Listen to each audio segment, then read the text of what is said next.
Մինչև հուլիսի 19-ը կատարեք գնումներ իդեալ համակարգի խանութներից եւ ամեն շաբաթ ստացեք հնարավորություն շահելու 500,000 դրամ արժողությամբ ճամփորդական ուղղագիր դեպի Կարմիր ծով, Իտալիա, Իսպանիա կամ ձեր նախընտրած ուղղությամբ։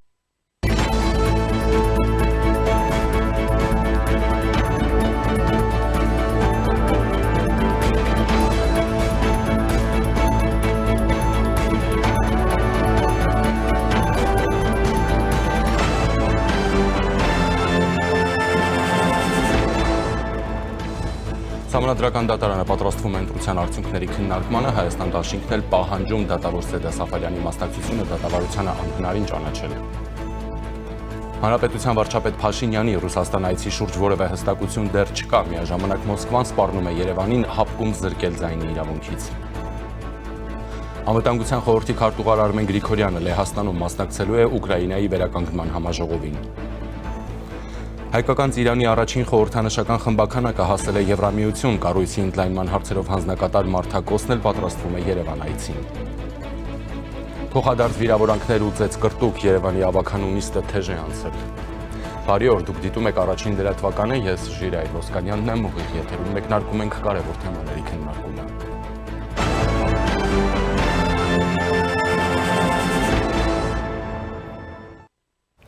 Սահմանադրական դատարանը խորհրդարանական ընտրությունների արդյունքները վիճարկող 7 քաղաքական ուժերի դիմումներով գործերը միավորել է եւ քննելու է նույն նիստում հունիսի 26-ին։ Գործով զեկուցող է նշանակվել Սահմանադրական դատարանի դատավոր Էդգար Շաթիրյանը։ Բարձրագույն դատարան են դիմել Ուժեղ Հայաստան, Հայաստան դաշինքները, Միասնության թևեր, Դեմոկրատիա, օրենք, կարգապահություն, Բարգավաճ Հայաստան, Հանուն Հանրապետության ժողովրդավարության պաշտպանների դաշինք եւ Նոր ուժ ռեֆորմիստական կուսակցությունները։ Սահմանադրական դատարանը պարտավոր է գործը քննել եւ որոշում ընդունել դիմումի մուտքագրման օրվանից ոչ ուշ, քան 15 օր հետո։ Սահմանադրական դատարանի մասին օրենքի համաձայն բարձրագույն դատարանը կամ պետք է անփոփոխ թողնի ընտրությունների արդյունքների մասին կենտրոնական ընտրական հանձնաժողովի որոշումը կամ անվավեր ճանաչելով այն 3 հնարավոր որոշում կայացնի, անվավեր ճանաչել ընտրությունների արդյունքները, անվավեր ճանաչել ու սահմանել մանդատների բաշխման կարգը եւ արդեն նշանակել նոր ընտրություններ։ Միաժամանակ Հայաստան դաշինքը դիմում է ներկայացնում Բարձր Ատյան, որպեսզի դատավոր Սեդա Սաֆարյանի մասնակցությունը նիստին ճանաչվի անհնարին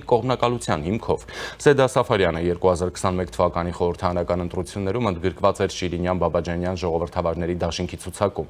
Արման Բաբաջանյանի Հանուն Հանրապետության կուսակցությունը եւս Սահմանադրական դատարանում բողոքարկում է ընտրությունների արդյունքները։ Իդեպ Սահմանադրական դատարանի որոշմամբ դատավորներ Վլադիմիր Վարդանյանը եւ Արտակ Զեյնալյանը չեն մասնակցի քաղաքական 7 ուժերի դիմումների քննությանը։ Ըստ հրապարակված փաստաթղթի Վարդանյանի եւ Զեյնալյանի մասնակցությունը գործի քննությանը անհնար է, քանի որ նրանք կանխակալ վերաբերմունք ունեն դատավարության կողմերի նկատմամբ։ Վլադիմիր Վարդանյանը Սահմանադրական դատարան է տեղափոխվել խորհրդարանից կառավարող քաղաքացիական պայմանագիր խմբակցությունից, իսկ Արտակ Զեյնալյանը մինչև դատավոր ընտրվել է Արամ Սարգսյանի Հանրապետություն կուսակցության Երևանի ավագանու համանուն խմբակցության անդամ էր։ Մեկ այլ որոշմամբ Սահմանադրական դատարանը ուրբաթ մեկնարկող դատավարությանը որպես երրորդ անձ է ներգրավել այժմ կառավարող եւ ընտրություններում հաղթած քաղաքացիական պայմանագիր կուսակցությանը։ Դատավարությանը հիմնական պատասխանող է նշանակվել կենտրոնական ընտրական հանձնաժողովը, հարակից պատասխաններով դատարանի առջև հանդես կգան դատախազության, ներքին գործերի նախարարության եւ հակակոռուպցիոն կոմիտեի ներկայացուցիչները։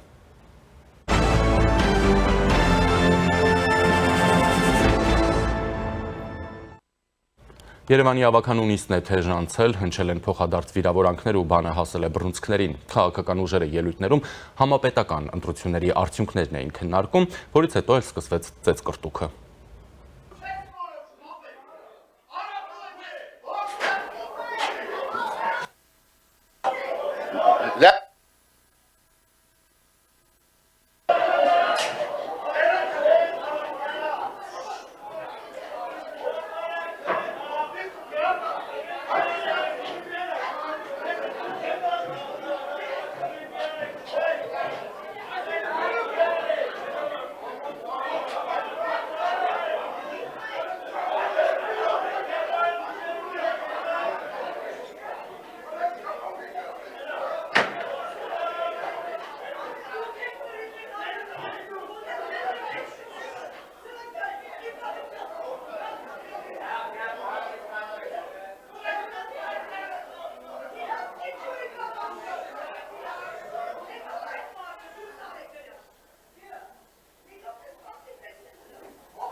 Նիստը դադարեցրեք 30 րոպեով։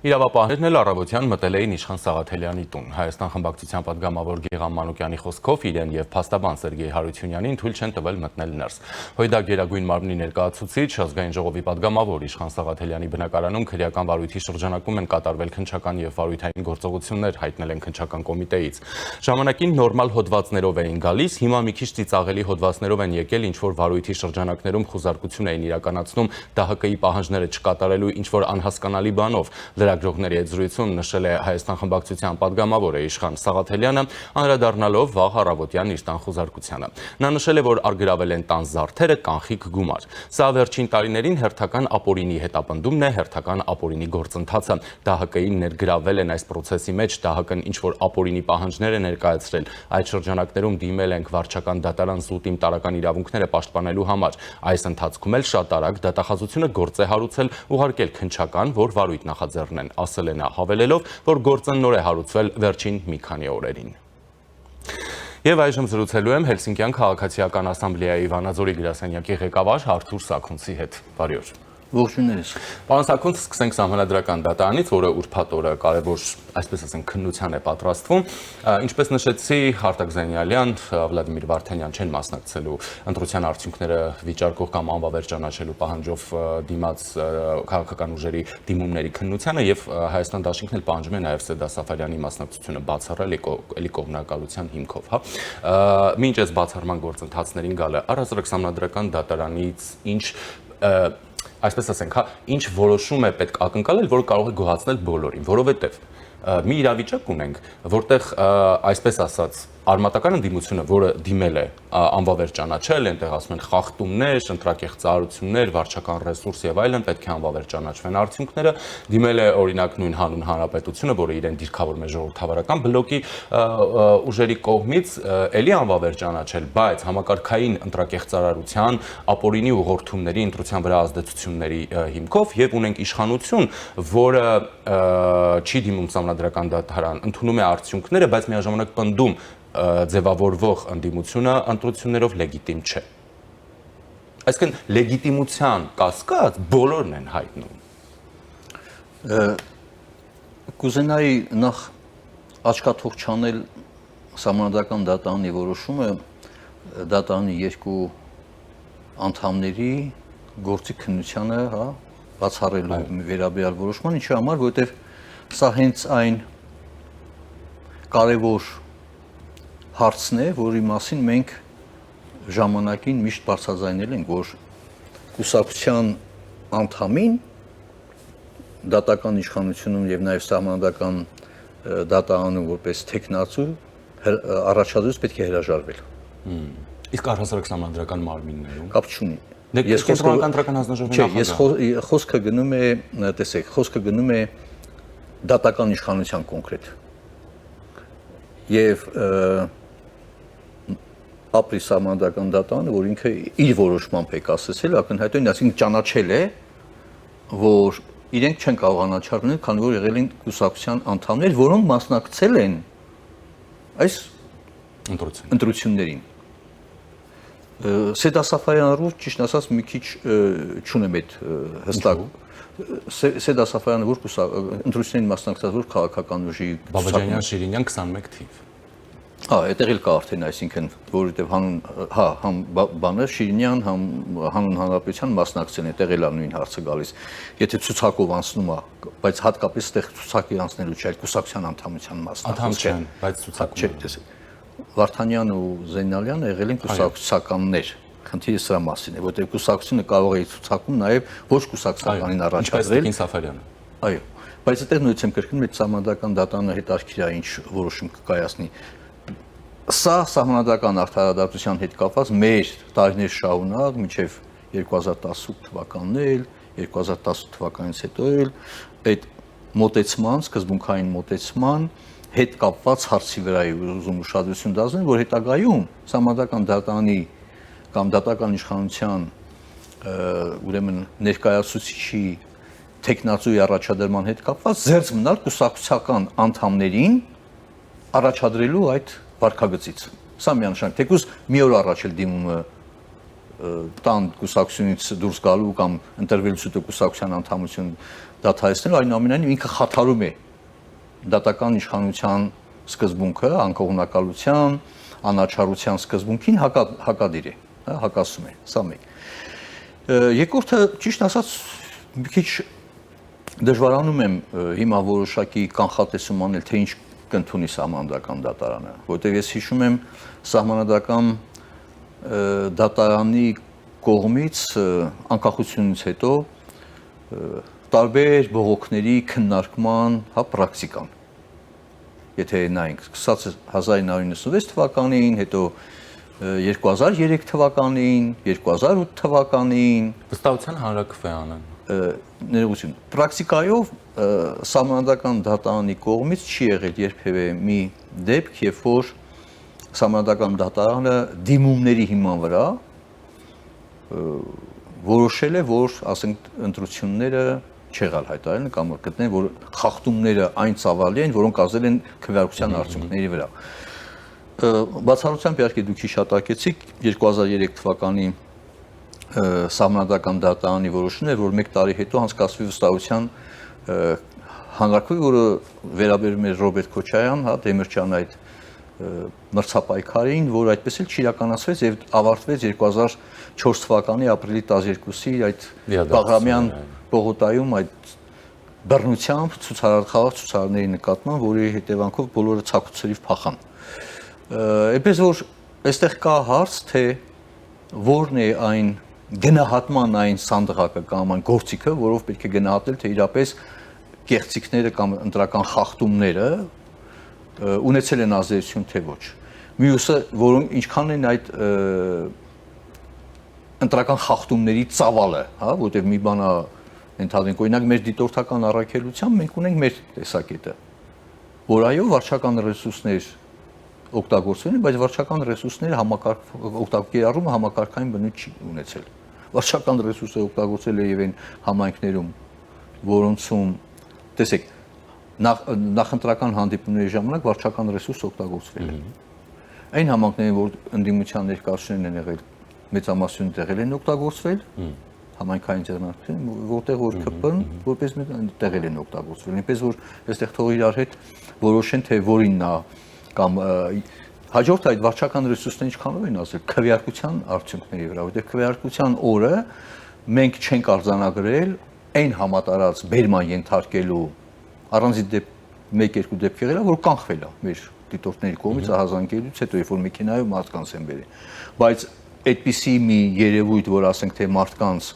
ուղղորդեն եւ ցուցակագրեն կամ բերման ենթարկեն, ով որ չի եկել եւ այլն։ Մենք այդ դիտորդներս այդպիսի բան չենք արձանագրել։ Ընտրակաշառքների հետ կապված։ Դե ընտրակաշառքների մեղադրանքով, ենթադրյալ ընտրակաշառքների մեղադրանքով քրեական գործերի, եթե նայում ենք ծավալը, ապա ավելի շատ վերաբերվում, ոչ թե ավելի շատ, հենց վերաբերում է ընդդիմություն ներկայացնող քաղաքական ուժերին։ Բայց նույնիսկ այս լամիկոն, որ եւ ճիշտ է նաեւ, որ հակակոռուպցիոն կոմիտեին են ներգրավել, որտեւ այդ գործերով քննությունը գնում է եւ պետք է սպասենք դեռևս դատաքննության ավարտին, որպեսզի վերջնական եզրակացություն կազմենք։ Այս առումով ինքը որոշակի բան կունենա, ազդեցություն կունենա, որովհետեւ մինչեւ դատական ակտը ուժի մեջ մտած չլինի, դու չես կարող հստակ ասել, որ ընտրակաշառքը եղել է թե ոչ։ Հիմքերը ինչքանով են բավարար ընտրակաշառքի հիմքով քրեական գործ հարուցելու եւ մեղադրանք առաջադրելու կամ որպես կասկածյալ ներգրավել, դա էլ առանձին քննարկման հարց է։ Բայց այնուամենայնիվ հակակոռուպցիոն կոմիտեի կողմից ընտրակաշառքների դեմ կամ կանխարգելման կամ բացահայտման ուղղությամբ ջանքերը չես կարող չարձանագրել։ Եվ այդ առումով ես չեմ հասկանում, երբ որ ասում են ընտրակաշառք ունեցել է ազդեցություն։ Այդ դեպքում բայց հակակոռուպցիոն կոմիտեի հարցընչում ա եղել։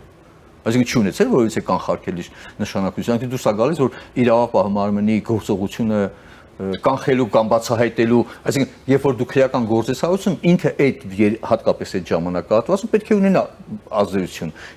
Իսկ որևէ մեկը գնահատել է դրա ազդեցության աստիճանը, որ կարող էր կանխել որոշ միտումներ կամ մտադրություններ ընտրակաշառքը տարածելու։ Եվ այս առումով շատ դժվար է նույնիսկ գնահատել, թե ընտրակաշառքը ինչ իրական ազդեցություն ունեցել ընտրողների քվեարկության վրա, որովհետև կարող է փողը վերցրել, բայց քվեարկությանը գնացել բոլորին այլ բան, որտեղից համոզում որ ազդել է։ Դե հենց դա ինչ չափելի գործիքներ է դա լինելու, մյուս կողմից էլ վարչապետը օրերս պնդեց, որ այնինչ հոգեկոռուպցիոնը բացահայտել է, սա ընդհանուր մի մասն է, սա ամբողջ։ Գիտեք, մի մասն է, թե ամբողջական մասն է,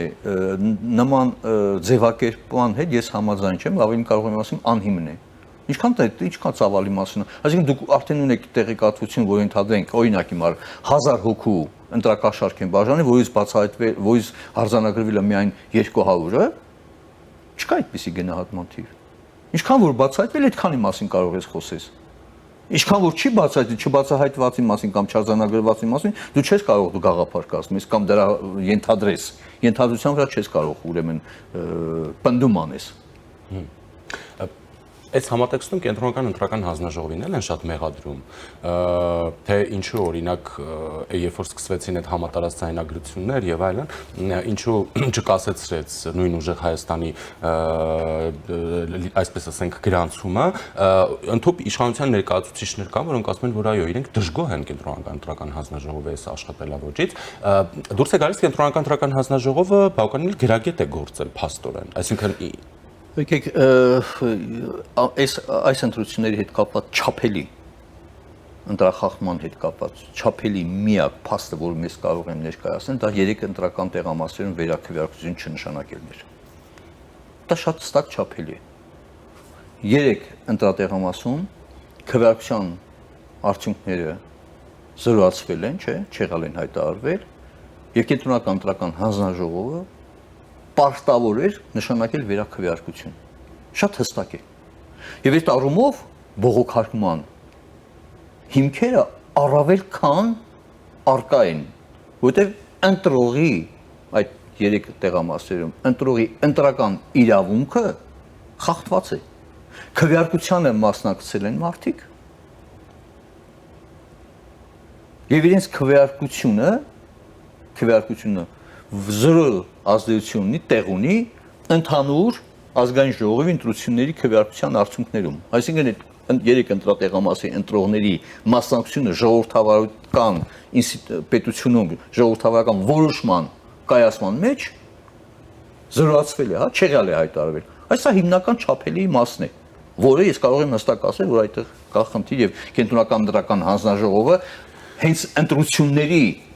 նկատմամբ վստահության տեսակետից ամենից կարևոր անելիքը որ ուներ դա այդ ընտրական տեղամասերում 3 ընտրական տեղամասերում վերաքվեարկության նշանակումներ որպեսզի ընտրողները կարողանային իրենց ընտրական իրավունքը ոչ միայն ձևական առումով իրականացնեին այլ նաև բովանդակային իրականացնեին այն առումով որ դրանց քվեարկության արդյունքները հաշվի առնվեր ազգային ժողովի քվեարկության ընդհանուր արդյունքների մեջ բայց Հովակիմյանը պարզաբանեց թե ինչու է տակում Հովակիմյանը ինչի է տակում Հովակիմյանն ինչա բացատրում Ես ասում եմ, որ ընտրողների ընտրական իրավունքը 3 տեղամասերում խախտված է։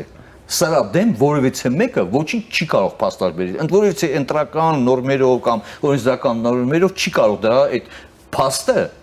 հերքի։ Փաստ է, որ այդ մարդիկ առնվազն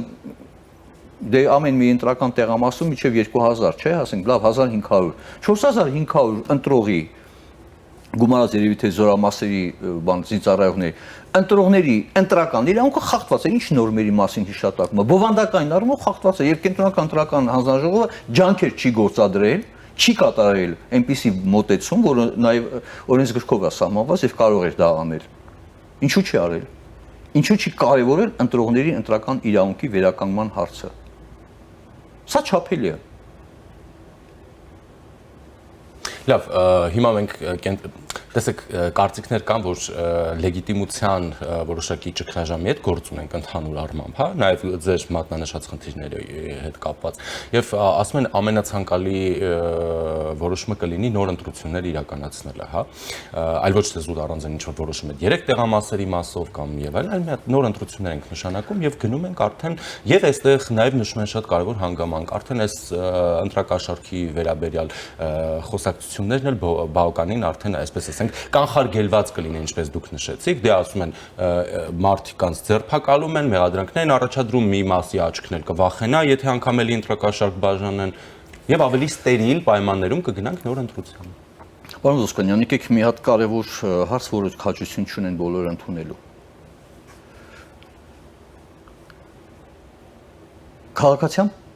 Քաղաքացիական պայմանագիր կառավարող կուսակցությունը պարտվել է, ինքն իրեն է պարտվել։ Պատկերացնում եք, հիշում եք ինչ ակնկալիք կար 65%, 65% չի հավաքել, չէ՞, 60-65% չի հավաքել։ Ինքը իր ակնկալած արդյունքից շատ ավելի քիչ է հավաքել։ Այդքանով քաղաքացիական պայմանագիրը որպես կառավարող կուսակցության լեգիտիմությունը պակասել։ Եթե նայենք 2018, 2021, 2026, տեսեք տոկոսները ինչ այդ դիագրաման,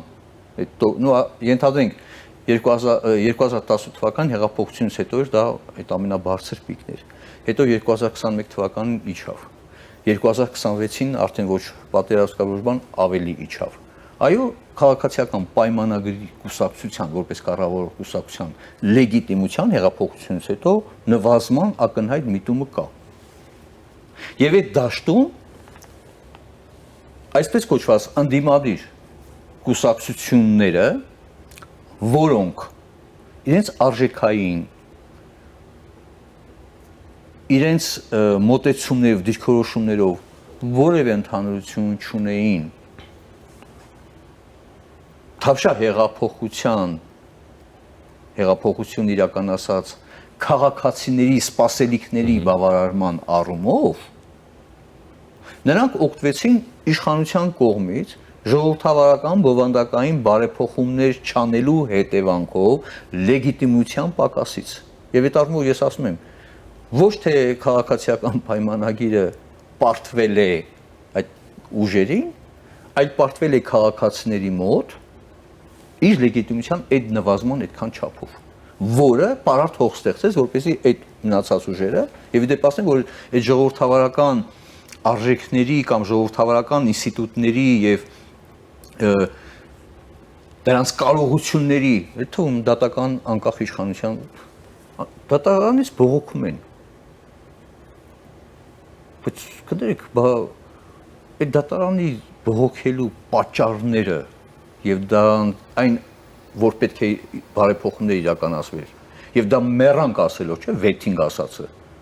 Դրա հետևանքով դու բողոքում ես բողոքում։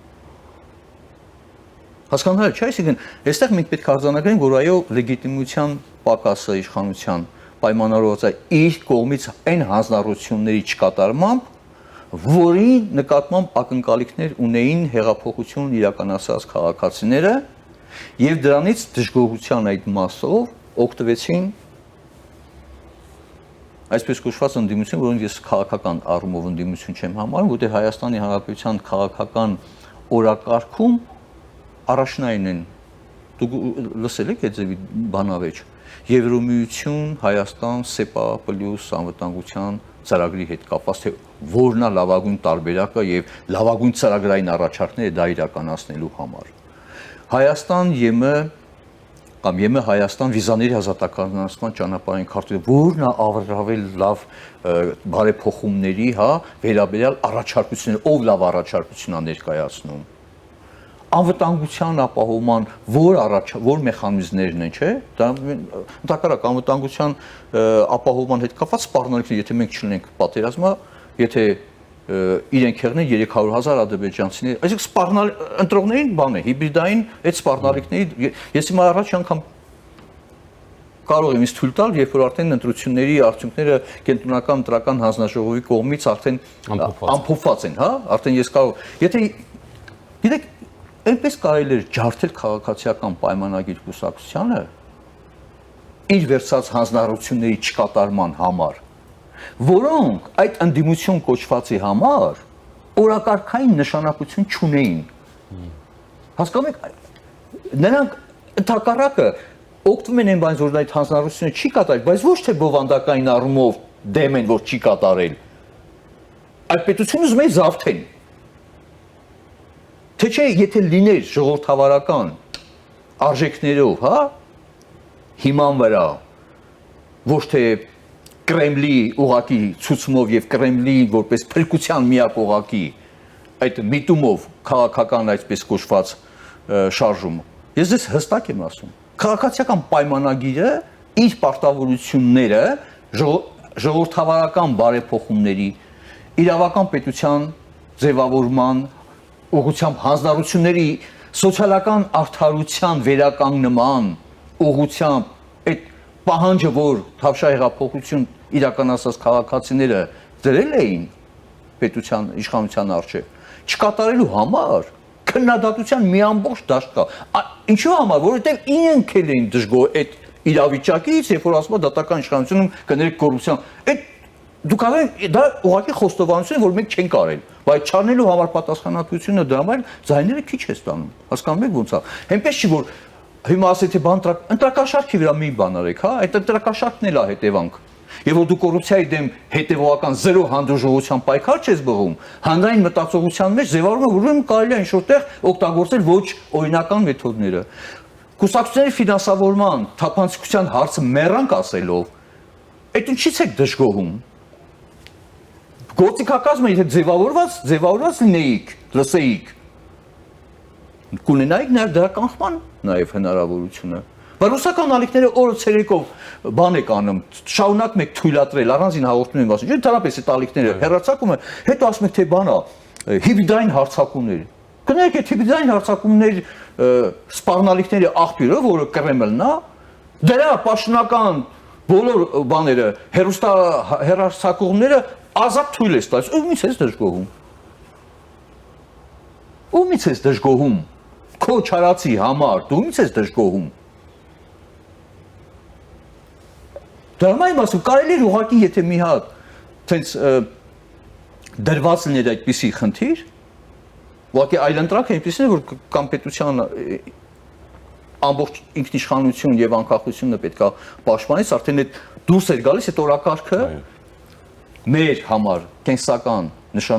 Հայաստանի կենսական օրակարգը չդարձավ քննության առարկա։ Այլ դա խնդիրները դարձան շահագործման առարկա, վախեցնելու, սպառնալիքներ հղելու, հա, եւ բայց քաղաքացիները դուրս չտվեցին այնուամենայնիվ։ Եվ այդ 49%-ը դա ոչ թե ԿՊ-ի հաղթանակն է, Հայաստանի Հանրապետության քաղաքացիների հաղթանակն է, որ բայց մենք էլ ժամանակը չունենք առաջիկա 5 տարիների ընթացքում։ Ինչ մնում է լեգիտիմության հարցին, այո, լեգիտիմությունը այդ առումով է, եւ այդ քաղաքական եւ Կրեմլը դրա համար է հապաղում։ Ինքը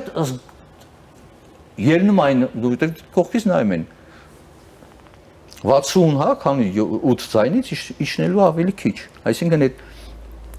լեգիտիմությունը ԿՊ-ի հանրության շրջանում, ոչ թե իրենց լեգիտիմությունն է բարձրացել։ Չէ, իրանք ինչքան ունեին, այդքան էլ կա։ Ոնց որ նախկին մի փոքր նույնիսկ հարաբերությունը մեծ առումով, հա, իջելա ոչ թե շնորհիվ որ նրանց լեգիտիմությունն է բարձրացել այդ, այլ ԿՊ-ի լեգիտիմությունն է իջել իր ոչ հետևողական, ոչ սկզբունքային, ոչ բովանդակային քաղաքականության տեղ։ Դու համ մնում ես ՀԱՊԿ-ի կազմում, համ մնում ես, չգիտեմ, ԵՀՏՄ-ի կազմում, հետո բողոքում ես թե հյուսիսից այդ գործակալներ ուղարկող կամ հիբրիդային սպառնալիքներ մողողի պետության հետ դու նույն կառույցում ես։ Դու ինչ սկզբունքային դիրքորոշում ես ներկայացել, որ այստեղ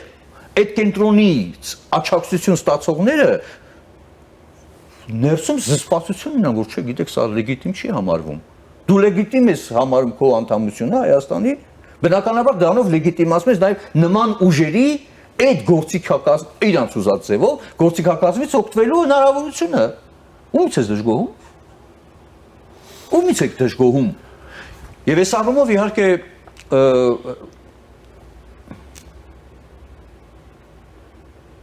ոչ թե հապաղելու, այլ խաղալու տարածքը այդ նույնիսկ Ղարաբաղյան հարցը եղավ։ Երբ հիշում եք իշխանությունը պահելու համար Ղարաբաղյան բանակցություններ եւ այլն, այսինքն անդադ հետաձգել եւ իբրթե պետքա բան անեն։ Հետաձգման արդյունքը ինչ եղավ։ Նույն ձևի էլ հետաձգումը ԵԱՏՄ, ԱՊՀ, այսինքն այդ ագրեսոր ռեժիմի հետ խնդիրները կարգավորելու հստակ կարգավորելու փոխարեն հետաձգել այդ խնդիրների լուծման իր նոր դժբախտությունն բերելու եւ այդ առումով ընդդիմության ես չեմ կա այդ ընդդիմություն ասած դրանք պետության ընդդիմություն են դրանց իրենց մեղադրել ես չեմ կարող իրանք չեն որոշում Կրեմլը օգտագործելու այդ լեգիտիմության պակասը հետագա ճնշումները բեցացնելու համար եւ այս առաջիկա ժամանակահատվածում իշխանության քայլերից է կախված լինելու թե Հայաստանում զարգացումները կկարողանան մնալ պահպանվել, հա, որպեսզի անկախ ժողովրդավար իրավական պետության, թե ոչ, եւ այս առումով կարծում եմ, որ ինչ որ մի պահի, ոնց որ 2020 թվականի 44-օրյա պատերազմից հետո այնուամենայնիվ արտահերթ ընտրությունների անհրաժեշտություն եղավ, եթե հիշում եք սկզբից չկար այդպիսի մտադրություն, բայց գոնե կհիշեցնեմ քաղաքասարակության կազմակերպություններից էլ եկանք ուրեմն հանդես եկանք հայտարարության, որ արտահերթ ընտրությունները անհրաժեշտ է։ Ինչ համար, որտեղ իրավիճակը փոխվել է։ Եվ հիմա Սահմանադրական դատարանի կողմից մեր սահմանադրական արդարադատության պրակտիկայից ելնելով չկա այդպիսի չափիչ գործիքի բացառությամբ այդ 3 տեղամասերի մասին է խոսքը, եթե սահմանադրական դատարանը անդրադառնա, որ պետք է անպայման այդ 3 տեղամասերում, եթե չեն դիմում բողոքնեմ գոնե դա ներկայացել են, թե ընդհանուր են բան արել։ Պետք է վերաքվեարկություն նշանակել եւ նոր անդրադառնալ, օրինակ եմ արեմ ասում, որ դրանք են վիճահարույցը կարա այդպիսի անպայման չի ամբողջական, այլ նշանակի հենց այդ տեղերում, որ վերաքվեարկություն լինի։ Դա իհարկե մի փոքր կհետացքի, բայց արտահերթ ընտրությունների անցկացման քաղաքական ու իրավական հիմնավորումները բավարար են, թեկուզ այդ 3 տեղամասերի առումով եւ քաղաքական ներույթ կրկնում այդ առումով, բայց դրան գնալուց առաջ իրապես շատ սկզբունքային խնդիրներ պետք է լուծվեն Հայաստանի հետագայի համար, դա ԱՊՀ-նա, ԵԱՏՄ-նա, ՀԱՊԿ-նա եւ դրանցով պայմանավորված խնդիրների լուծման առաջարկներն են, որը բացի իշխանությունից այդ մյուսները չեն անելու եւ չունենել առընթակառակը կասեն մնանք, որտեւ իրանց համար պետք է որ մնալ, Հայաստանի համար չի պետք մնալ, բայց մնալ դուրս գալն էլ իր հերթին խնդիրների որն է այդ խնդիրների լուծման ձեր կոնկրետ ծրագրային առաջարկները։ Այն քայլերը, որ մենք տեսնում ենք Եվրոմիության կողմից աջակցության, իհարկե չենք ողջունի նրանք, ոչ Կրեմլը դրա համար հետաձգելու է, ինքը անդադ պահելու է այդ բանը, բայց Կրեմլի վրա չպետք է ուշադրություն դարձնել, թե ինքը ինչ անում։ Կրեմլը շնորհավորել էր անմիջապես 2008 թվականի մարտի բանը, փետրվարի 10-ից հետո, եթե հիշում եք։ Շատ լավ է շնորհավորել էր, 2003-ին էլ էր շնորհավորել։ 2017-ին էլ էր շնորհավորել։ Այսինքն իրենք միշտ շնորհավորել են, ինչի մասին է խոսքը։ Հիմա քաղաքական տեսակետից չեն շնորհավորում։ Ինչի համար, որտեղ իրենք տեսել են, որ կա հնարավորություն ճնշումը բառնեցնելու։ Իսկ մնալու է այդ ճնշման տակ, թե ճնշման տակից դուրս գալու այնպեսի քայլեր պետք է կատարես, որ ոչ սա խնդիրը ընդդիմության դելեգիտիմացումն է, այսպես կոչված ընդդիմության դելեգիտիմացումը եւ այդ առումով պետք է լինել բացառապես օրինական ճանապարհով, այսինքն այդ քրեական հետապնդումները եւ այլն պետք է լինեն բացառապես իրավական տեսակետից, օրենքի տեսակետից անխոցելի, որտեղ դա ցանկացած նահանջ իրավական եւ օրենսդրական պահանջներից ինքը քեզ ավելի է խոցելի դարձնում։ Շնորհակալություն։ Սրուցակիցս Հելսինկյան քաղաքացիական ասամբլեայի Վանաձորի գրասենյակի ղեկավար Արթուր Սաքունցներ։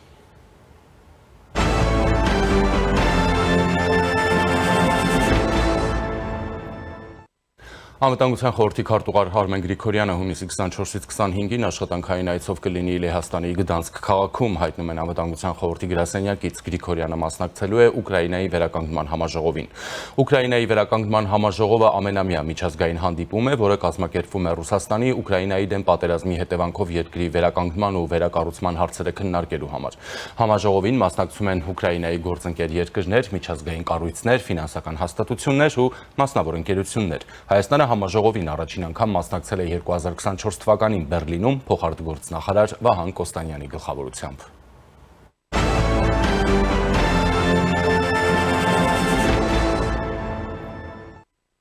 Հայկական ծիրանի առաջին խմբականակը հասել է Եվրամիություն, հայտնել է կառույցի ընդլայնման հարցերով հանձնակատար Մարտակոսը, նա շնորհակալություն է հայտնել Հայաստանի տարածքային կառավարման ու ենթակառուցվածքների նախարար Դավիթ Խուդատյանին նվերի եւ հանդիպման ընթացքում ունեցած շատ լավ քննարկման համար։ Կոսի խոսքով հանդիպումը կայացել է վաղը մեկնարկող կապակցվածության օրակարգ հարթակից առաջ, որի շրջանակում Եվրամիությունը ցանկանում է Հայաստանին ավելի սերտ կապել հարևանների ու Եվրոպայի հետ։ Սա կօգնի հայ արտադրողներին ընդլայնել արտահանման աշխարհագրությունը եւ իրենց բարձրորակ արտադրանքը հասցնել նոր շուկաներ, նշել է Եվրահանձնակատարը։ Հիշեցնեմ, Եվրամիությունը Հայաստանին 34 միլիոն եվրո է հատկացրել Ռուսաստանի առևտրային սահմանափակումներից տուժած մասնավոր հատվածին աջակցելու համար։ Հայաստանում Եվրամիության պատվիրակության փոխանցմամբ միջոցները կուղղվեն առևտրի խթանման ծրագրերին, գործարար կապերի ընդլայնմանը եւ հայկական արտադրողների համար նոր շուկաներ բացելուն։ Աջակցություն կստանան հատկապես ագրոպարենային արտադրության, ծաղկաբուծության եւ արտահանման ուղղված այլ ոլորտներ։ Եվրամիությունը նշում է, որ սա Հայաստանի տնտեսության դիմակայունությունը ամրապնդելուն ուղղված աջակցության փաթեթի առաջին մասն է։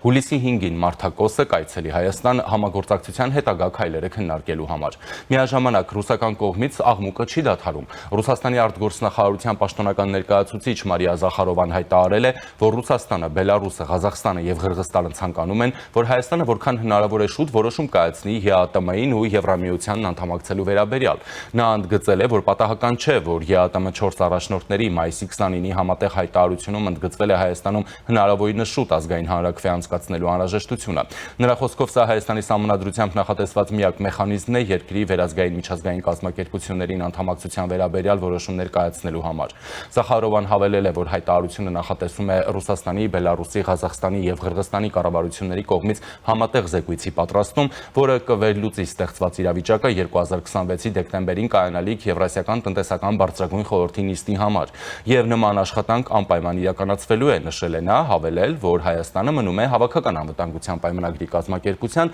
լիիրավ անդամ, պահպանելով իր բոլոր իրավունքներն ու պարտավորությունները, սակայն արդեն 2 տարի է, ինչ ձեռնպահ է մնում ՀԱՊԿ միջոցառումներին մասնակցելուց։ Նա ընդգծել է, որ Հայաստանի աշխատանքի վերսկսումը կազմակերպությունում կբխի հանրապետության շահերից, քանի որ ՀԱՊԿ-ը իբր մնում է տարածաշրջանային կայունության երաշխավորը։ Նրա խոսքով Հայաստանը ՀԱՊԿ անդամավճարներ չվճարելու պատճառով կարող է զրկվել աշխատանքային մարմիններում ձայնի իրավունքից մինչև պարտքի ամբողջական մարումը։ ՀԱՊԿ կանոնադրության 25-րդ հոդվածի համաձայն պետության կողմից իր պարտավորությունները չկատարելու դեպքում նրա նկատմամբ կարող են միջոցներ կիրառվել, մասնավորապես բյուջեի հանդեպ 2 տարվա ընթացքում պարտք ունենալու դեպքում այդ պետության քաղաքացիներին քվոտային պաշտոններում առաջադրելու իրավունքի կասեցում, ինչպես նաև աշխատանքային մարմիններում ձայնի իրավունքից զրկում մինչև պարտքի ամբողջական մարումը, նշել է նա։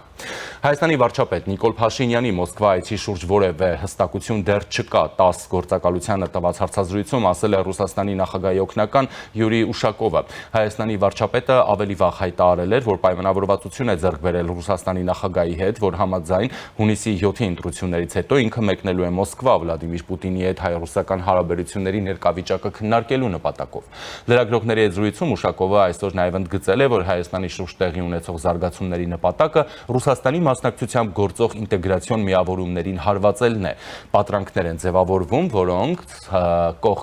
որոնց համաձայն կողք կողքի ապրող եւ միմյանց մշտապես օգնող ժողովուրդների պատմությունը եւ աշխարհագրությունը հնարավոր է փոխել։ Նայելով Ուկրաինայում կատարվող իրադարձություններին հասկանալի է, թե ինչ ողբերգության դա կարող է հանգեցնել, ասել է Ուշակովը։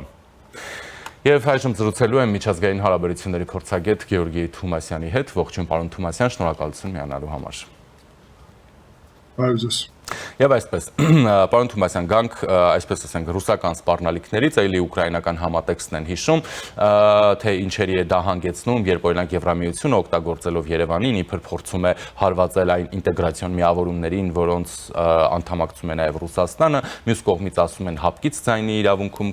կզրկվեք, եթե պարտքերը չվճարեք եւ այլն, սրան զուգահեռ ունենք, որ իրավիճակ, որ ռուսական կողմից որևէ շնորհավորանք այդպես էլ չեղավ ընտրությունների արդյունքների վերաբերյալ, թեև դրանք ամփոփվեցին պաշտոնապես կենտրոնական ընտրական հանձնաժողովի կողմից, արդյոք Ռուսաստանը տեսնում է տեղ ճնշումները ավելի մեծացնելու, ավելի շատ բանեցնելու, այդ պատճառով պահպանում է, այսպես ասենք, այդ իմաստով իր քաղաքական լռությունը եւ շարունակում խոսել շանտաժով։ Ռուսաստանը չի կարող միջև վերջ կողմնորոշվել հիմա, թե որ ճանապարհը ընտրեն Հայաստանի հետ ռազմավարության առումով, բայց ես հույս ունեմ, որ Ռուսաստանում կգտնվեն մարդիկ բարձր այդ պաշտոններում, որոնք կգիտակցեն կարևորությունը սխալ քայլ չանելու եւ ճիշտ քաղաքականություն ուրեմն կիրառելու համար Հայաստանի ուղղությամբ եւ դա ներառում է առաջի հերթին եւ իմ հորդորն է պարոն Ուշակովին նաեւ, որ իր ջանքերը ուղղի նրան, որ Հայաստանի եւ Ռուսաստանի միջև բազմադարյա հարաբերությունները, որոնց մասին ինքը նաեւ խոսում է, Ռուսաստանի քայլերի պատճառով չվտանգվեն։ Եվ այդ քայլերը հետեւյալն են. Եթե Ռուսաստանի Դաշնությունը չի ճանաչում Հայաստանի իշխանությունների լեգիտիմ ընտրված ժողովրդի կողմից իշխանությունների լեգիտիմությունը եւ ընտրությունների արդյունքները եւ լեգիտիմությունը, ապա դա լուրջ ճգնաժամ է ստեղծելու երկկողմ հարաբերություններում։ Ուստի ես հուսով եմ, որ այդ ամենակարևոր քայլը, որը պետք է անի Ռուսաստանը, ընդ որում պարոն Ուշակովի հենց ղեկավար նախագահ Վլադիմիր Պուտինը, դա կարևորագույն նշանակություն ունի այն նպատակով, որ Հայաստանը ստիպված չլինի նաև մեկբևեռ քաղաքականություն ընտրել։ Այսօր ես ուղիղ կարող եմ արձանագրել, որ Ռուսաստանն է իր քայլերով եւ իր հետագա հնարավոր նաև քայլերով, որին դրդում է անձամբ Լավրովը եւ նաև Մարիա Զախարովը, որի մասին դուք խոսում եք, ճնշումներ գործադրելու Հայաստանի հանդեպ, հենց իրանք են իրականում Հայաստանին մի մեկբևեռանոց արտաքին քաղաքականության ուղղությամբ դրդում, Հայաստանի Հանրապետությունը չի ցանկանում դա անել, դրա փոխարեն բազմաբևեռ բալանսավորված եւ բալանսավորման քաղաքականություն է որդեգրել իշխանությունները հետագա 5 տարվա ընթացքում, ուստի Ռուսաստանի կողմից ճիշտ այդ քայլը, անհրաժեշտ քայլը ես կասեի, դա հիմք է նրա, որ այդ 5 տարվա ընթացքում հարաբերությունները ոչ միայն զարգանան, այլ նաև էլ ավելի խորանան տարբեր ոլորտներում։ Եվ այստեղ անպայման պետք է արձանագրել, որ ուրեմն պատասխանատվությունը հիմա Ռուսաստանի վրա է եւ ես հուսով եմ, որ այդ պատասխանատվությունը մոտակա ժամանակահատվածում վարչապետ Փաշինյանին շնորհավորելով եւ հրավիրելով Մոսկվա, ինչպես դա նախատեսված էր, տեղի կունենա։ Շատ լավ, ռուսական կողմը պարբերաբար նույն Ուշակովի բերանով անդադ պնդում է, հստակություն չկա, իսկ գուցե Մոսկվան բնավել շահագրգռված չէ հարաբերությունների, այսպես ասենք, կարգավորմամբ, հա, կամ այն խնդիրների, կամ այն տրանսֆորմացիայի, ինչպես Հայաստանի իշխանություններն են սիրում նշել, որովհետև նաև տարբեր պաշտոնյաներ հայտարարեցին, որ հայաստանյան ընտրությունները, այսպես ասենք, ժողովրդավար չեն, լեգիտիմության խնդիրներ ունեն, կասկածելի են այս ընտրությունները եւ այլն, բայց դե ամեն դեպքում իրենք կշարունակեն աշխատել այս կառավարության հետ։ Ուշադրություն այստեղ ուղենք այն ուղղությամբ, որ լեգիտիմության հարցը մեծ առումով ուղղվել է արտաքին գերատեսչությունից, Մարիա Զախարովայից եւ իր ղեկավարը Լավրովն է, երկրորդ կարևորագույն գերատեսչությունը Ռուսաստանում, որը զբաղվում է նաեւ արտաքին քաղաքական հարցերով, դա հենց օգնական Ուշակովն է եւ նախագահի անմիջապես աշխատակազմը։ Եվ այդտեղից դուք ինչպես ինքներդ նշեցիք հենց հիմա, կա կոնկրետ արձանագրում, որ որոշում չկա։ Եվ խնդիրը հենց դրանում է, որ Ռուսաստանը չի կարողանա երկար մնալ որոշում չլինելու կարգավիճակում, որովհետև մի կողմից դա կնշանակի իրականում խզել կապերը, մյուս կողմից Ռուսաստանը նույնիսկ չի կիրառի այն բոլոր մեխանիզմները ճնշման, որը արտաքին գերատեսչությունը ռուսական առաջարկում է կիրառել Հայաստանի դեմ, այսինքն դա ամենաանտրամաբանական տարբերակը կլիներ հենց Ռուսաստանի համար։ Ուստի դա ժամանակավոր տարբերակ է եւ Ռուսաստանը գնալու է ընտրելու կամ կգնան ճանապարհով լեգիտիմությունը ճանաչելու եւ համագործակցելու Հայաստանի ընտրված իշխանությունների հետ կամ դրա փոխարեն կսկսեն Հայաստանին ճնշել տարբեր ոլորտներում եւ ուղղություններում, ինչը կբերի հայ-ռուսական հարաբերությունների ել ավելի վատթարացմանը, կապերի խզմանը եւ Հայաստանին կդրդի ել ավելի կտրուկ ուրեմն կողմնորոշմանը արտաքին քաղաքական ոլորտում, ինչը նաեւ կբերի Ռուսաստանի շահերի նաեւ այսպես ասեմ, այստեղ անկմանը, որովհետև Հայաստանի Հանրապետությունը երբ ունի կայուն հարաբերություններ Ռուսաստանի հետ, հաշվի է առնելու Ռուսաստանի շահերը, ինչպես հաշվի առնում շատ տարբեր աշխարհաքաղաքական կենտրոնների շահերը բալանսավորված եւ բալանսավորման քաղաքականության ներքո, իսկ դրա փոխարեն եթե Ռուսաստանը միակողմանի այստեղից դուրս գա եւ Հայաստանի թշնամի հայտարարի, ապա այդ տրամաբանությամբ հայաստանական պետությունը որևէ ձևաչափով այլևս հնարավորություն նույնիսկ չի ունենա հաշվի առնել Ռուսաստանի Դաշնության շահերը։ Շատ լավ, Եվրամիության մասով մենք տեսնում ենք, որ որոշակի քայլեր իրականացվում են տնտեսական իմաստով արտադրողներին արտահանմանը աջակցելու համար։ Դրան զուգահեռ մենք ունենք իրավիճակ, որ էլի կան նաև տնտեսվարողներ, իհարկե շատ ավելի փոքր խմբականակներով, ովքեր դժգոհում են, որ իրենց ապրանքի, այսպես ասենք, ճակատագիրը այդպես էլ մնում է անորոշ, այդ ապրանքը փչանում է, իրենք տուժում են եւ այլն։ Կարելի է այս գործընթացը կազմակերպել ավելի արագ, թե սա այն է, ինչ կա, այսինքն սա պրակտիկա է, որը ձևավորված է, օրինակ, եւ որը մենք գուցե տեսել ենք Վրաստանի օրինակով, Մոլդովայի օրինակով։ Ես նկատի ունեմ Հայաստանի կողմից աշխատանքային բացերի մասին, այստեղ կարող ենք խոսել, թե սա մի գործընթաց է, որը տեղի ունենում, այսպես ասենք, հնարավորինս լավագույն ձևով։ Եվրոպական միության կողմից դա տեղի է ունենում հնարավորինս լավագույն ձևով, այն որ Եվրոպական միությունը ուրեմն դե ֆակտո եւ դե յուրե նաեւ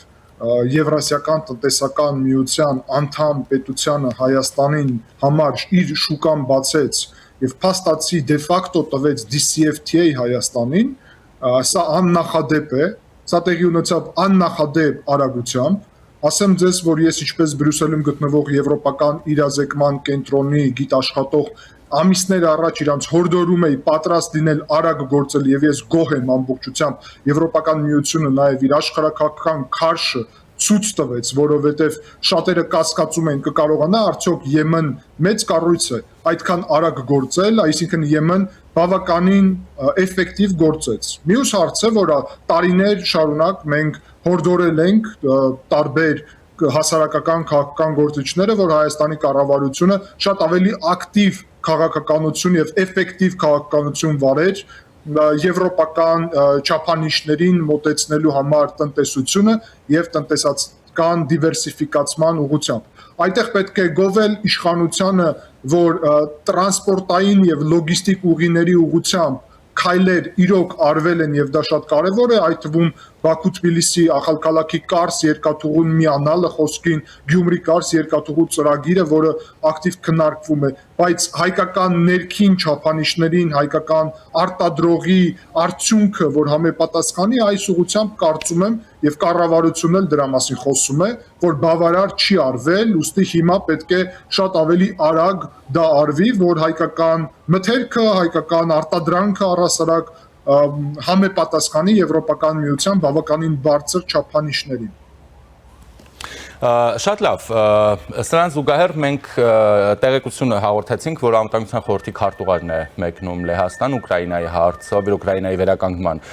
համաժողովին մասնակցելու համար։ Տեսեք, մի կողմից մենք ունենք մի իրավիճակ, որ Հայաստանը շարունակում է պահպանել իր անդամակցությունները եւ ՀԱՊԿ-ում, եւ ԱՊՀ-ում, եւ ԵԱՏՄ-ում, շարունակում է պահպանել Ռուսաստանի հետ այդքան քարկոծված եւ միակողմանի համարվող շատերի բնորոշմամբ ստրկական միջպետական համաձայնագրերը եւ այլն, բայց դրան զուգահեռ Հայաստանը իրականացնում է այնպիսի քայլեր, որոնք հենց այդ համաձայնագրերի ոգուն չեն համապատասխանում եւ ռուսական կողմի, այսպես ասենք, դիրքորոշումներն էլ բխում են նաեւ այդ փաստաթղթերից, այսինքն դե յուրե այն իրավիճակից, որը ձևավորված է Հայաստանի եւ Ռուսաստանի միջեւ, հա, այստեղ չկա արդյոք այդ երկակիությունը Հայաստանի իշխանությունների կողմից, որովհետեւ եթե մենք իսկապես գնում ենք հարաբերությունների տրանսֆորմացիայի, վերանայման եւ այդ հարաբերությունների, ինչպես իշխանությունն է ասում, այնպեսին լինեն, ինչպեսին հենց իրականությունն է, արտացոլեն այդ իրականությունը, ապա դրան զուգահեռ մենք չենք տեսնում այդ պայմանագրերի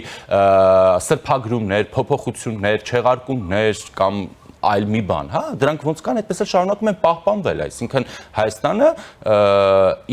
իրավական իմաստով շարունակում է լինել այն, ինչ պահանջում է Ռուսաստանը Երևանից։ Առաջերտին այստեղ պետք է արձանագրել, որ մեր համար կարևորագույնն էր հունիսի 7-ի ընտրություններում արձանագրել Հայաստանի պետականության եւ ինքնիշխանության հաղթանակը, երկրորդը հետընտրական գործընթացներում նաեւ ապահովել կայունություն եւ այդ կայունության մաս է նաեւ այն ինչից մենք սկսեցինք եւ իմ նաեւ հորդորը նույն պարոն Ուշակովին եւ առհասարակ Մոսկվային, որովհետեւ մեզ պետք է Ռուսաստանի հետ լեգիտիմության այդ հարցը եւ հարաբերությունների առնվազն ինչ որ մակարդակի վրա պահպանելու հարցը դուծել, եթե այդ հարցը չլուծվի, եթե Ռուսաստանը գնա կտրուկ քայլերի,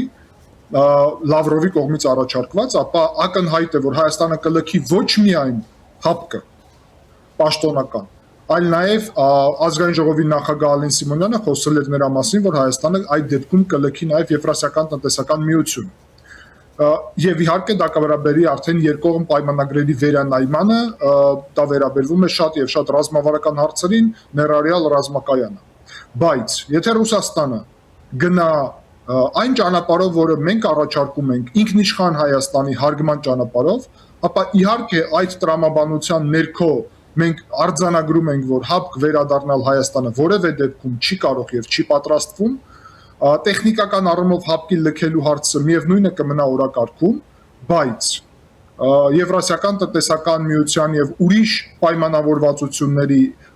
առումով երկկողմ, ընդ որում կարա դա նաեւ ներառի նոր ձևաչափով նոր պայմանավորվածություն Ռուսաստանի հետ, որը կարտացոլի այսօրվա արկա իրողությունները եւ իրականությունը միջպետական հարաբերություններում, ինչպես նաեւ միջազգային աշխարհաքաղաքական իրավիճակում Հարավային Կովկասում, դա կարա նաեւ պահպանի նորից Ռուսաստանի ներկայությունը տարածաշրջանում, եթե Ռուսաստանը ունի հետաքրքրվածություն դա անի, բայց միայն մի պայմանով Հայաստանի ինքնիշխանության լիարժեք պաշտպանելով եւ ճանաչելով։ Եվ այդ ամենը ունի երկու կոնկրետ արտացոլում։ Առաջինը դա անվերապատ ճանաչել ընտրված ժողովրդի կողմից լեգիտիմ իշխանությունները եւ երկրորդը պատրաստակամություն զոհաբերել Ռուսաստանի գործակալական ցանցը, մաֆիոզա-կլանական համակարգը, իդեմս բազմագլուխ այդ ցանցի, ուրեմն խոսք է գնում ռուս օլիգարխ Սամվել Կարապետյանի, Ռոբերտ Քոչարյանի, Գագիկ Ծառուկյանի, Սերժ Սարգսյանի եւ Կտրիչ Ներսիսյանի մասին, մնացած փոչերի մասին առանձին հիմա չխոսենք։ Այսինքն, եթե Ռուսաստանը չի պայքարելու իր ցանցը այստեղ պահպանելու նպատակով, այլ պատրաստ է հանուն ինքնիշխան, լեգիտիմ Հայաստանի եւ իշխանությունների հետ հավասարի հետ համագործակցելու, ապա դա պետք է արտացոլված լինի այդ հակահայկական մաֆիոզա-կլանական օլիգարխիկ համակարգի, որը իր սեփական շահերի մասին է մտածում, այլ ոչ թե հայ-ռուսական հարաբերությունների զարգացման մասին, այդ ցանցը պետք է զոհաբերվի եւ հայկական պետությունը պետք է պատասխանատվության ենթարկի իրենց, իսկ Ռուսաստանը որևէ ձև դրան չխոչընդոտի եւ չմիջամտի։ Կտրիչ Ներսիսյան կաթողիկոսին հիշեցիք, այդ գործընթացը կարծես քնեց, հա։ Ոչ, այդ գործընթացը հիմա արդեն արձանագրված է իշխող կուսակցության քաղաքացիական պայմանագրի նախընտրական խոստումներում եւ ծրագրում, եւ հայ ժողովուրդը քվեարկելով քաղաքացիական պայմանագրի համար ուղիղ քվե տվել ինչպես Կտրիչ Ներսիսյանից մեր եկեղեցին ազատագրելու կարևորագույն գործընթացին, բայց նաև հիշեցնեմ այն մարդկանց, դուք նաև նշում եք, որ մեզ հորդորում են հանրաքվե անցկացնել պետությունում վերաբերվող եվրոպական կամ եվրասիական տնտեսական միություններին, հիշեցնեմ նաև ռուսաստանցի մեր գործընկերներին, որ իշխող կուսակցության ծրագրում կար եվրոպական միությունում ինտեգրման նաև խոստումը, իշխող կուսակցության աջակցությամբ եւ Եվրոդաշինքի նախաձեռնությամբ ընդունվել է Եվրոպական միությունում անդամակցության մասին մեկնարկի օրենք, ուստի հայ ժողովուրդը քվեարկելով քաղաքացիական պայմանագրի համար եւ ոչ միայն ուրիշ ուժերի նաեւ, բայց ընդհանուր առումով ընտրելով քաղաքացիական պայմանագիրը ինչպես իշխանություն հաջորդ 5 տարվա ընթացքում, փաստացի լեգիտիմացրել է ինչպես Կտրիչ Ներսյանից մեր եկեղեցին ազատելը, այդպես էլ եվրոպական ինտեգրումը։ Այստեղ ողքի արձանագրելը պետք է ասել, որ եվրոպական ինտեգրումը դա բավականին լայնածավալ գործընթաց է եւ տեղի է ունենում բավականին բազմաշերտ ոլորտներում, մենք դա տեսնում ենք շատ տեղերում, այդ թվում Վրաստանում էլ, այդ թվում տարբեր եվրոպական պետություններում եւ Հայաստանը իհարկե ուղի ունի անցնելու այդ ուղղությամբ մոտենալու եվրոպական չափանիշներին։ Եվ Պոլիտիկո պարբերականը նոր տեղեկություն տարածեց, որ Եվրահանձնաժողովի նախագահ Ուրսուլա ֆոն դեր Լայենը պատրաստվում է այցելել Հայաստան։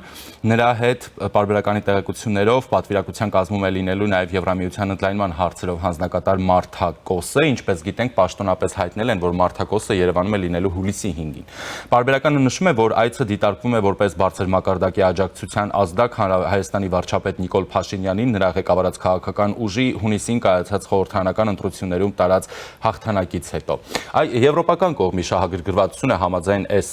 պարբերականի հրապարակումների ինչու՞մն է կանում, որպեսզի գալ եւ Եվրահանձնաժողովի նախագահի մակարդակով աջակցություն ցուցաբերել Հայաստանի իշխող քաղաքական թիմին եւ Մարտակոսի Եվրամիության ընդլայնման հարցերով հանձնակատարի այցը Հայաստան ինչով կարող է պայմանավորված լինել, եթե նշենք, որ հայաստանյան քաղաքական հակառակ կամ արմատական բևեռը պնդում է, որ դեռ հարց է Եվրամիությունը առհասարակ Երևանին սպասում է եւ առհասարակ Բրյուսելը պատրաստ է ընդլայնման, թե ոչ։ Իհարկե, այդ Ռուսաստանից կառավարվող գործակալական ցանցի կեղծ թեզերը որևէ մեկին այլևս չպետք է հետաքրքրի, Եվրոպական միությունը պատրաստ է աջակցել Հայաստանին, պատրաստ է ընդլայնման համար նաև ապագայում, դրա համար պետք է իհարկե տարածաշրջանային աշխարհաքաղաքական իրավիճակ, բայց որևէ մեկը չի խոսում ընդլայնման մասին հենց հիմա։ Հայաստանը ճանապարհ ունի անցնելու, բավականին լուրջ ճանապարհ ընդ որում, եւ այդ առումով նաև համագործակցությունը Վրաստանի հետ եւ համագործակցությունը Թուրքիայի հետ, Թուրքիայի տարածքով նաև Եվրոպական միության հետ կապեր հաստատելը նկատի ունեմ տնտեսական շատ մեծ կարևորություն ունեն։ Ես առանձնահատուկ մեծ նշանակություն եմ տալի Ուրսուլա ֆոն դեր Լայենի Եվրոպական միության նախագահի սպասվող այցին Հայաստան եւ ընդգծում եմ, որ սա լիովին համապատասխանում է իմ ամիսներ առաջ հորդորներին, որ Եվրոպական միությունը պետք է Հայաստանի օրինակով ցույց տա, որ ինքը աշխարհաքաղաքական կարևորագույն խաղացող է տարածաշրջանում, գլխավոր խաղացողը, ինչը ցավոք շատ ավելի բարդ է անել Վրաստանի դեպքում, ուստի Հայաստանին աջակցությունը պետք է լինի լիարժեք, եւ ես համոզված եմ, որ այդ այցի ներքո նաեւ կլինի նոր պայմանավորվածություններ հայկական տնտեսության աջակցության ուղղությամբ, ինչպես նաեւ գիտեք Եվրոպական միությունը երկու առաքելություն ունի Հայաստանում եւ այլն, տարբեր ոլորտներում։ Իսկ ինչ վերաբերվում է տիկին Մարտակոսին, ապա ասեմ, որ առանձնահատուկ անձնավորություն է տիկին Կոսը, որը նաև շատ ջերմ մոտեցում ունի անձնական Հայաստանի հանդեպ եւ այն որ Մարտակոսն է այդ բարձր պաշտոնում հիմա գտնվում եւ ընդլայնման հարցերին պատասխանատու, դա շատ օգտակար է իրականում Հայաստանի համար եւ համոզված եմ, որ իր անձնական ներդրումը իս դիվանագիտության մեջ շատ մեծ նշանակություն ունի անձերի դերը եւ անձնական նաեւ կապերը կօգնի նրան, որ ընդլայնման բարձր ուրեմն ներկայացուցիչը հանձնակատարը Կոսը կարողանա նաև անել այն բոլոր անհրաժեշտ քայլերը, որը կօգնի Հայաստանին, ինչքան ավելի հնարավոր է մեղմ եւ արագ անցնի բավականին լուրջ եւ ծանր ճանապարհը եվրոպական ինտեգրման։ Շնորհակալ եմ, պարոն Թոմասյան։ Ես էլ եմ շնորհակալ։ Զրուցակիցս միջազգային հարաբերությունների փորձագետ Գեորգի Թոմասյանն էր։ Մնացեք առաջինի հետ, ես Ժիրայր Ոսկանյանն եմ։